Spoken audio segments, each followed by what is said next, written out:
Hi, my name's Carly, and today our group is going to be talking about necrotizing fasciitis, and I'll be specifically talking about the etiology of this disease.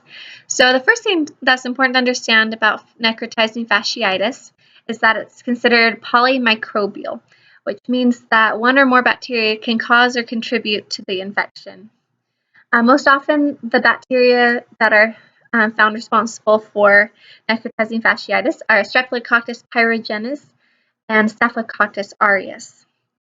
Streptococcus pyogenes is a coccus-shaped bacteria, so it's round, and it's gram-positive, non-motile, and non-sporing. It's also found naturally on our skin as part of our skin flora, and so it's a common bacteria. Staphylococcus aureus is also coccus-shaped, gram-positive, non-motile, and non-sporing. Also, methicillin-resistant Staphylococcus aureus, known as MRSA, is involved in up to a third of all the cases of necrotizing fasciitis. So that's the etiology of the disease. Where does this disease-causing microbe naturally occur? The disease-causing bacteria of necrotizing fasciitis is found in warmer waters. Natural waters would include the Gulf of Mexico and southern coastal states. Individuals with open wounds are actually advised to stay away from hot tubs or public swimming areas, as these waters can also contain that same bacteria. Humans are the natural resource for developing the bacterial infection of necrotizing fasciitis.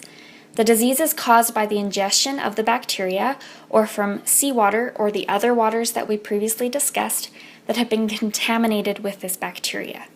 The bacteria then goes into the skin abrasion or the cut, and that's how the bacterial infection begins. The majority affected are those with chronic liver problems or are already immunosuppressed. What are the signs and symptoms?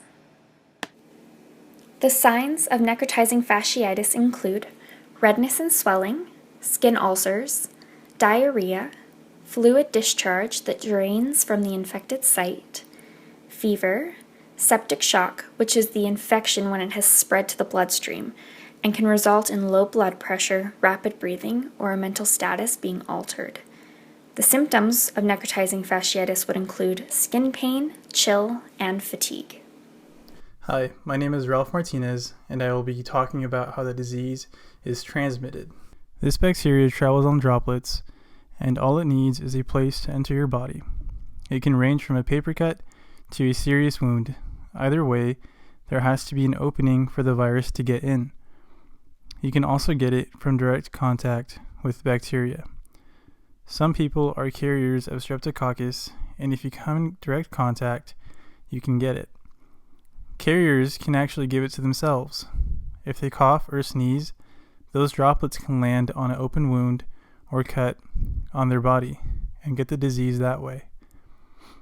The strain of strep actually has to be very invasive for necrotizing fasciitis to occur. Not all strains of strep will do this to you. It has to be a specific type. Infection most likely occurs after a trauma. I have listed several of them on this slide. A C-section, small cut on finger, scratching, a scab, or a rash, rug burn, or even a routine blood draw. All have been reported causes for bacteria entry. Remember, this disease is very, very rare, so don't go thinking that you will have to live your life in a bubble.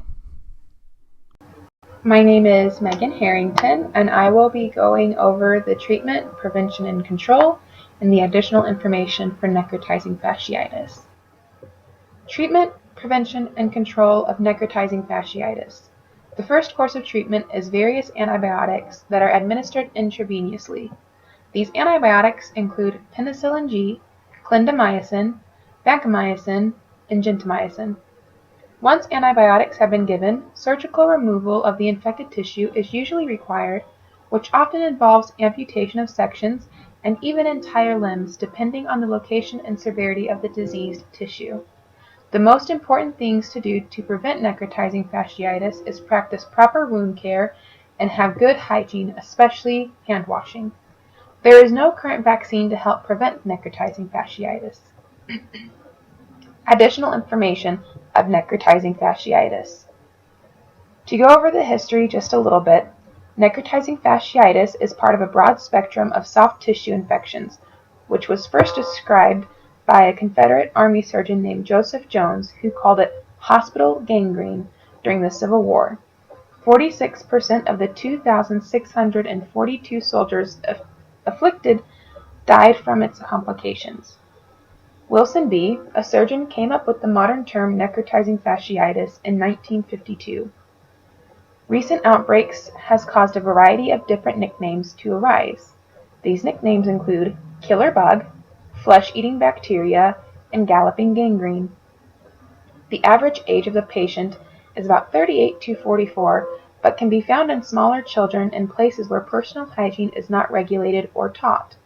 This is an example of the importance of educating the masses about hygiene and disease. Modern mortality rates range from 21 to 32%, but can be significantly higher for an individual who is older, does not seek treatment early, and other things like that. As stated earlier, this is a rare disease with about 700 to 1,100 cases diagnosed every year in the United States. The next slide will conclude, and it includes the sources that we used for this presentation. Thank you.